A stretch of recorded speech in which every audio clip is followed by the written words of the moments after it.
Assalamualaikum warahmatullahi wabarakatuh. Nama saya Desi Fitriani dengan NIM 1705998. Di sini saya akan menjelaskan sedikit mengenai keterampilan berpikir. Selamat mendengarkan. Keterampilan merupakan kemampuan untuk mengerjakan sesuatu dengan baik. Kinerja atau performa yang terampil meliputi mengetahui apa yang harus dilakukan, kapan harus melakukannya, dan bagaimana cara melakukannya. Dengan kata lain, menjadi terampil yang dimaksud yaitu mengetahui sekumpulan langkah-langkah atau prosedur dan menjadi ahli dalam mengerjakan langkah-langkah atau prosedur tersebut.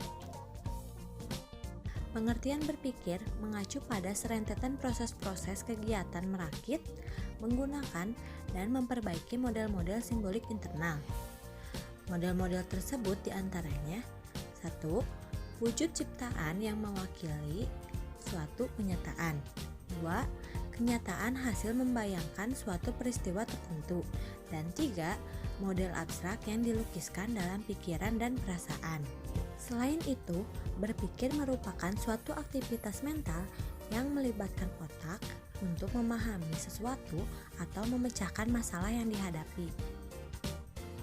Nah, dengan pengertian tadi, keterampilan berpikir diarahkan untuk memecahkan masalah yang dapat dilukiskan sebagai upaya mengeksplorasi model-model tugas pelajaran di sekolah agar model-model itu menjadi lebih baik, efektif, dan memuaskan.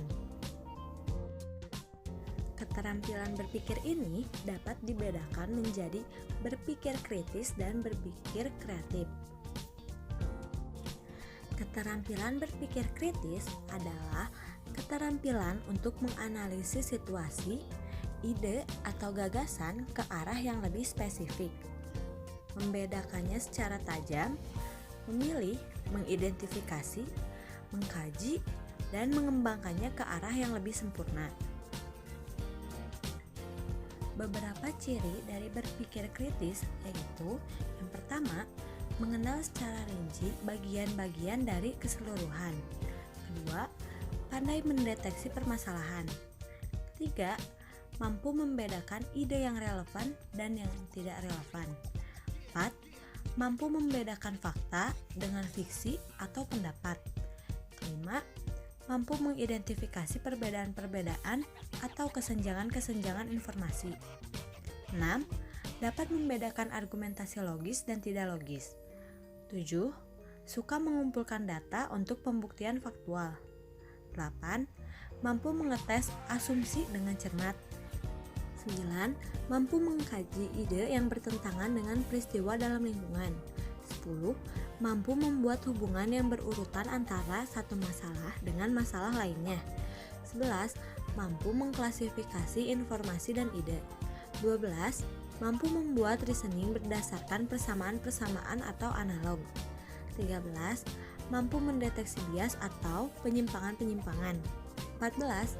Terampil menggunakan sumber-sumber pengetahuan yang dapat dipercaya. 15. Mampu menentukan hubungan sebab akibat. 16. Mampu membuat konklusi yang valid.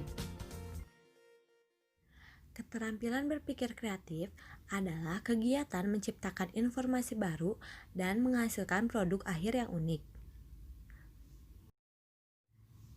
Ciri dari berpikir kreatif antara lain, yang pertama, sangat lancar dalam menjabarkan ide umum ke dalam ide yang spesifik. 2. Sangat lentur atau fleksibel dalam mengkaji ide dari berbagai sudut pandang. 3. Terampil menggunakan elaborasi, menambah, dan memperkaya ide menjadi lebih menarik. 4. Bersifat original dalam menjabarkan ide yang unik. 5. Suka mempertimbangkan banyak faktor. 6. Suka mengambil resiko dari tanggung jawabnya. 7. Mudah menurunkan pertanyaan-pertanyaan. Dan 8.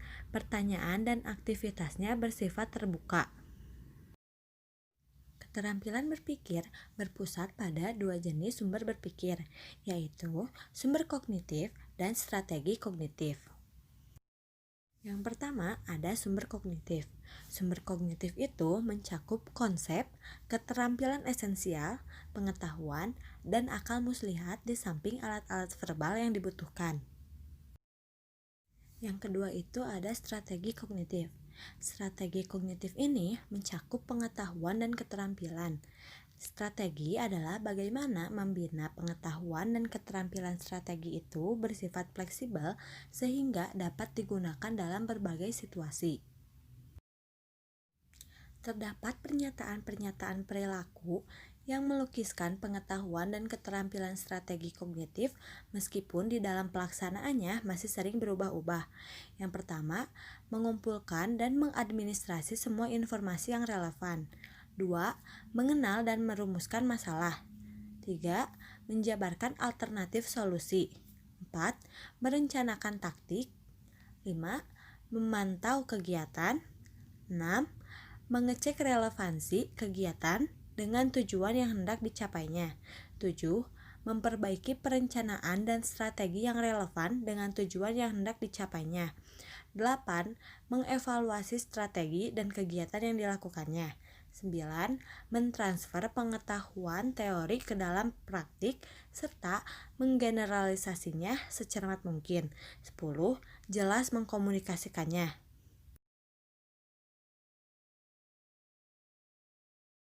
Untuk mengembangkan kemampuan berpikir, terdapat 3 pendekatan yang digunakan, yaitu mengajar untuk berpikir, mengajar tentang berpikir, dan mengajar mengenai berpikir. Yang pertama ada mengajar untuk berpikir. Upaya yang harus dilakukan guru dalam membina siswa pandai berpikir adalah menciptakan kondisi lingkungan yang kondusif, baik di dalam kelas maupun di luar kelas.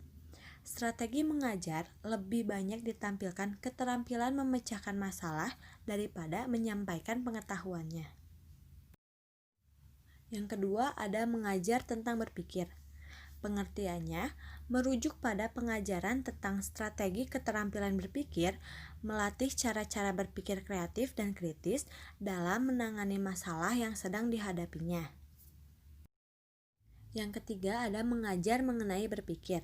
Pengertiannya berpusat pada upaya membina siswa untuk sadar akan keterbatasan-keterbatasan dirinya dan proses-proses yang dilakukan oleh orang lain dalam berpikir dalam situasi kehidupan nyata.